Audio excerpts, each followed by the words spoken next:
ಎಲ್ರಿಗೂ ನಮಸ್ಕಾರ. ಇವತ್ತು ಒಂದು ವಿಶೇಷ ಸಾರು, ಹುರುಳಿಕಾಳನ್ನು ಬಳಸಿ ಒಂದು ಕಟ್ಟು ಸಾರನ್ನು ಮಾಡ್ತಾಯಿದ್ದೀನಿ. ತುಂಬ ರುಚಿಯಾಗಿರುತ್ತೆ. ತಿಳಿ ಸಾರು ಅನ್ನಕ್ಕೆ, ಅದು ಚಳಿಗಾಲದಲ್ಲಿ ಇನ್ನೂ ಚೆನ್ನಾಗಿರುತ್ತೆ.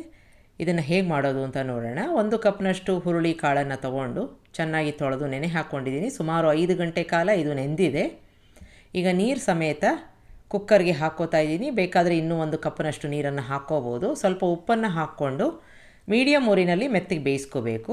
ಅಷ್ಟೊತ್ತಿಗೆ ಒಂದು ಮಿಕ್ಸಿ ಜಾರ್ಗೆ ಕಾಯಿ ತುರಿ, ಸ್ವಲ್ಪ ಹುಣಸೆ ಹಣ್ಣು, 1 ಸ್ಪೂನು ಅಥವಾ 1.5 ಸ್ಪೂನ್ನಷ್ಟು ಸಾರಿನ ಪುಡಿ, 1 ಸೌಟಷ್ಟು ಬೆಂದಿರೋ ಹುರುಳಿಕಾಳು, ಅರ್ಧ ಸ್ಪೂನ್ನಷ್ಟು ಜೀರಿಗೆನ ಹಾಕ್ಕೊಂಡು ಸ್ವಲ್ಪ ನೀರನ್ನು ಹಾಕ್ಕೊಂಡು ಜೊತೆಗೆ ಇಂಗನ್ನು ಹಾಕ್ಕೊಂಡು ಮೆತ್ತಿಗೆ ರುಬ್ಕೋಬೇಕು.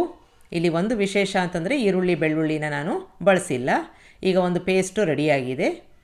ಅಷ್ಟೊತ್ತಿಗೆ ನಮ್ಮ ಹುರುಳಿಕಾಳು ಬೆಂದಿರೋದನ್ನು ನಾವು ಇಲ್ಲಿ ನೀರನ್ನು ತೆಕ್ಕೊಂಬಿಡೋಣ, ಅಂದರೆ ಕಟ್ಟನ್ನು ತೆಕ್ಕೊಂಬಿಡೋಣ.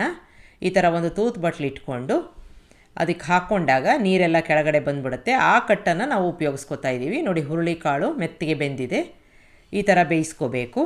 ಈಗ ನಾವು ಕಟ್ಟನ್ನು ಮಾತ್ರ ಬಳಸ್ತಾ ಇರೋದ್ರಿಂದ ಈ ಹುರುಳಿಕಾಳನ್ನು ಒಂದು ಸೈಡ್ಗೆ ಇಟ್ಕೊಳ್ಳೋಣ. ಈ ಕಟ್ಟಿಗೆ ಈಗ ನಾವು ಸಾರನ್ನು ಮಾಡ್ಕೋತಾ ಇದ್ದೀವಿ. ಇದಕ್ಕೆ ಕರಿಬೇವಿನ ಸೊಪ್ಪು, ಒಂದೇ ಒಂದು ಹಸಿಮೆಣಸಿನಕಾಯಿ ಈ ಥರ ಉದ್ದಕ್ಕೆ ಸೀಳಿರೋ ಅಂಥದ್ದನ್ನು ಹಾಕ್ಕೊಂಡು ಚೆನ್ನಾಗಿ ಕುದಿಸ್ಕೋಬೇಕು. ಈಗ ಇದು ಬಿಸಿ ಆಗತ್ಲು. ಅದಕ್ಕೆ 1 ಸ್ಪೂನಷ್ಟು ಬೆಲ್ಲ, ರುಚಿಗೆ ತಕ್ಕಷ್ಟು ಉಪ್ಪನ್ನು ಹಾಕ್ಕೋತಾ ಇದ್ದೀನಿ. ಈಗ ನಿಮಗೆ ಎಷ್ಟು ತೆಳ್ಳಗೆ ಬೇಕೋ ಆ ಥರ ಸಾರನ್ನು ಮಾಡ್ಕೋಬೋದು.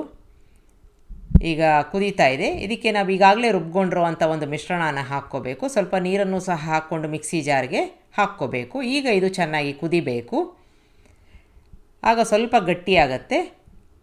ಕರೆಕ್ಟಾಗಿರೋ ಒಂದು ಸಾರಿನ ಒಂದು ಹದಕ್ಕೆ ಬರುತ್ತೆ. ಕೊತ್ತಂಬರಿ ಸೊಪ್ಪು ಹಾಕ್ಕೊಂಡಿದ್ದೀನಿ. ಸಣ್ಣ ಊರಿನಲ್ಲಿ 1 ಅಥವಾ 2 ನಿಮಿಷ ಕುದಿಸ್ಕೊಂಡ್ರೆ ನಮ್ಮ ಸಾರು ರೆಡಿ ಆಯಿತು.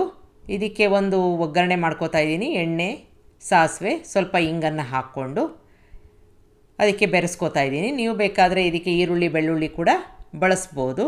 ನಾನಿಲ್ಲಿ ಹಾಕಿಲ್ಲ. ಈಗ ಒಗ್ಗರಣೆನ ಸಾರಿಗೆ ಹಾಕ್ಕೊಂಡ್ರೆ ನಮ್ಮ ಹುರುಳಿಕಾಳದು ಕಟ್ಟಿನ ಸಾರು ರೆಡಿಯಾಯಿತು. ತುಂಬ ರುಚಿಯಾಗಿರುತ್ತೆ. ಅನ್ನದ ಜೊತೆ ಸರ್ವ್ ಮಾಡಿ. ನಿಮಗೆ ರೆಸಿಪಿ ಇಷ್ಟ ಆದಲ್ಲಿ ಲೈಕ್ ಮಾಡಿ, ಶೇರ್ ಮಾಡಿ. ನಮಸ್ಕಾರ.